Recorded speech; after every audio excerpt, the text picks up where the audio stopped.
m'appelle Géraldine Manceau, je suis auxiliaire de vie sociale au sein de Novavie, qui est une association. Je suis également la formatrice PRAP, donc prévention des risques liés à l'activité physique, au sein de l'association. Le métier d'auxiliaire de vie est très variable. On fait de l'accompagnement, on fait des toilettes, du ménage.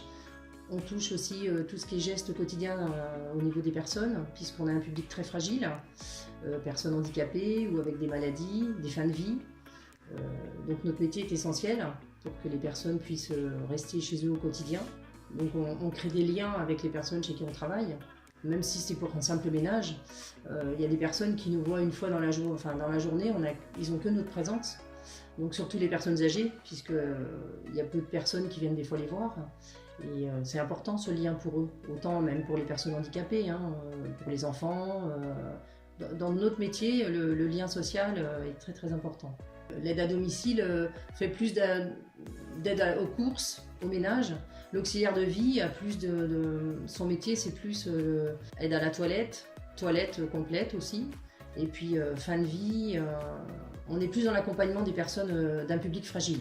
Les auxiliaires, elles ont une formation au niveau de tout ce qui est la maîtrise des gestes pour pas ne se blesser et ne pas faire mal non plus aux bénéficiaires, ce qui est important.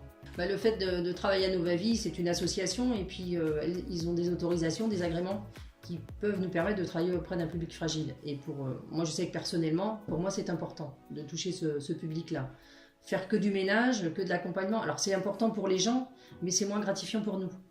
Les qualités pour l'auxiliaire de vie, il faut être assez autonome et organisé sur le terrain puisqu'on est seul à travailler sur le terrain. Des fois on travaille à plusieurs chez une personne, mais chacune notre tour, donc on n'est jamais ensemble. Alors soit on a nos responsables de secteur auxquels on peut toujours faire appel, mais il faut quand même être organisé et puis savoir réagir au bon moment s'il se passe quelque chose chez les bénéficiaires. C'est important. En tant qu'auxiliaire ou même d'aide à domicile, il est important de créer un lien de confiance avec les personnes.